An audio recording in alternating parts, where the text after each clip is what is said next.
बाबा रेल्वेचं चाकाय ते म्हणलं आपल्या जेसीबीला भाडं होईल म्हणलं चल बघ. अरे तुझी पिकअप आण मी तुला 2 भरून देतो. माझा वशिला यांच्याकडे. बरोबर माझं का यांच्याकडे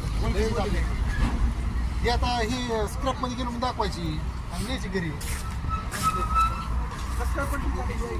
कट मारला त्याला कोणतरी.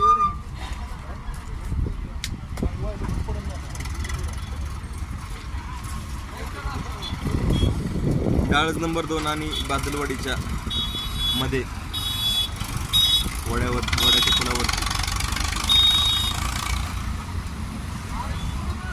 काय झालं ऍक्सिडेंट नाही काय आता पिक्चरच झालाय म्हणजे.